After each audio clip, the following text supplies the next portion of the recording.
నమస్కారం, welcome to I dream ధర్మ మార్గం విత్ విజిత కార్యక్రమానికి స్వాగతం.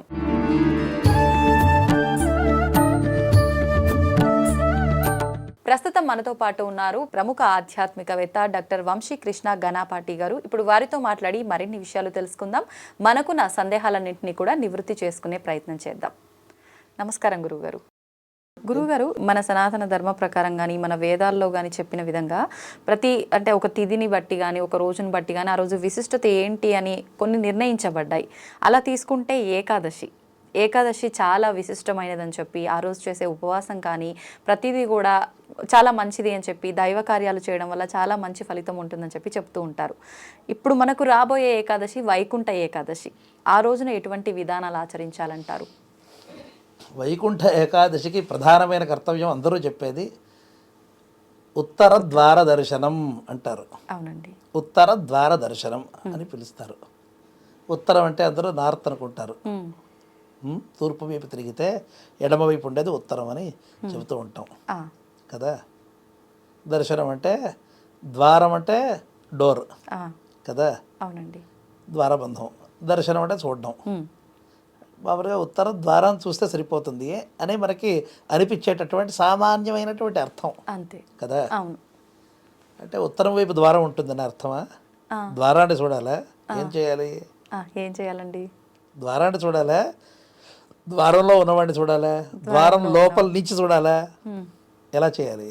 ద్వారంలో నుంచి చూడాలి కదా. కాబట్టి ద్వారం ఎటు ఉండాలి? ఉత్తరం వైపు ఉండాలి. ఎప్పుడైనా తిరుపతిలో ఏం జరుగుతుందో కనుక్కున్నారా మీరు? తిరుపతిలో ఉత్తర ద్వారం అనేది ఆగ్నేయానికి ఉంది, ఉత్తరం వైపు లేదు. మరి ఉత్తర ద్వారం ఎలా కుదురుతుంది? ఓకే, కాబట్టి మీ ఉత్తరం అనేటటువంటిది మీరు అనుకున్నటువంటి దిశకు సంబంధించిన ఉత్తరం కాదు. మరేంటండి?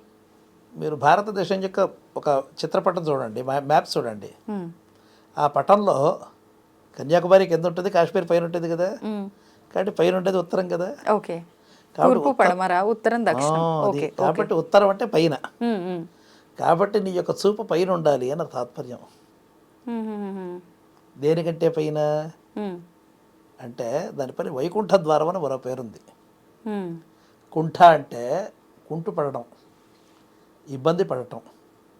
వికుంఠ అంటే ఆ ఇబ్బందులు లేకుండా ఉండడం. ఇబ్బందులు లేకుండా ఉండేటటువంటిదే వికుంఠ లోకం.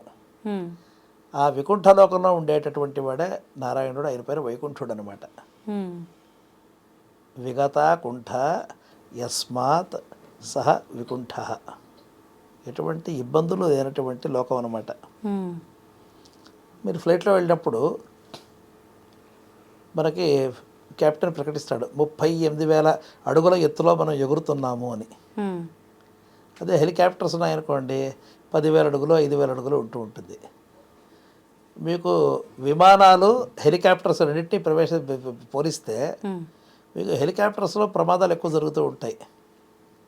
ఎందుకంటే మేఘాలతో ఘర్షణ ఎక్కువ ఉంటుంది. అలాగే పక్షులు ఎగురుతున్నాయనుకోండి గద్దలకు చాలా తక్కువ ప్రమాదాలు ఉంటాయి. ఎందుకంటే అన్నిటికంటే పై లెవెల్లో ఉంటాయి అవి. మిగిలిన పక్షులు కింద లెవెల్లో ఉంటాయి. వాటికే ప్రాణాపాయాలు ఎక్కువ వస్తూ ఉంటాయి. గద్దల వల్ల ఎక్కువ రాదనమాట. కాబట్టి మీరు పై స్థాయికి వెళ్ళిన కొద్దీ మీకు ఇబ్బందులు తక్కువగా ఉంటాయి. కాబట్టి మనకంటే పై స్థాయిని మరి ఎక్కువ చూశారనుకోండి, ఆ వైకుంఠుడి యొక్క లోకం ఎక్కడైతే ఇబ్బందులు చికాకులు ఉండదో అటువంటి లోకం వైపు నువ్వు చూడాలి అని చెప్పడానికి తాత్పర్యం.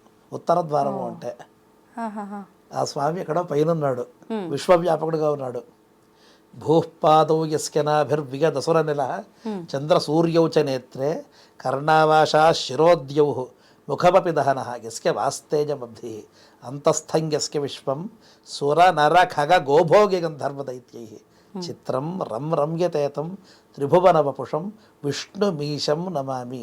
అంటే ప్రపంచమంతాలో మనకి ఎన్నైతే సెలెస్టియల్ బాడీస్ ఖగోళంలో వ్యాపించినటువంటి ఈ ఆకాశంలో వ్యాపించినటువంటి గోళాలు కానీ జ్యోతిష్పుంజాలు కానీ ఏవైతే ఉన్నాయో ఇవన్నీ ఎవరి యొక్క స్వరూపమో ఆయనే విష్ణువు అని పిలుస్తున్నారు.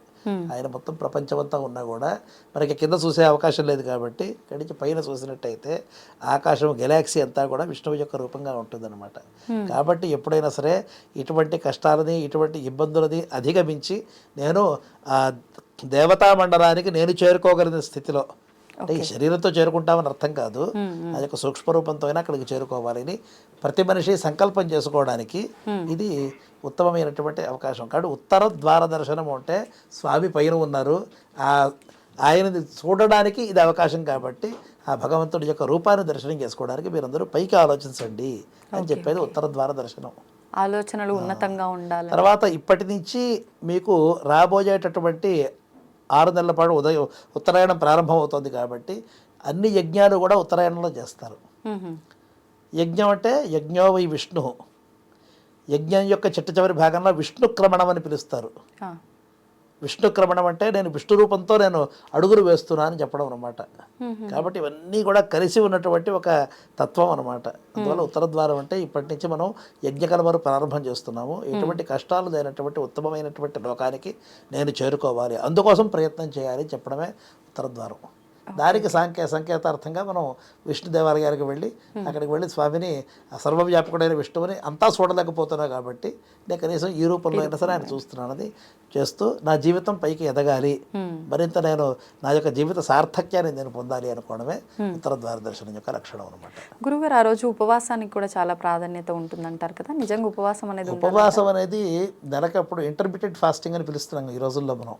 అప్పుడప్పుడు కూడా ఉపవాసం చేసినట్లయితే డీటాక్సిఫై అంటే శరీరంలో ఉండే ఆ త్యాజ్య పదార్థాలన్నింటినీ కూడా వదులుచుకోవడానికి ఒక అవకాశం అన్నమాట.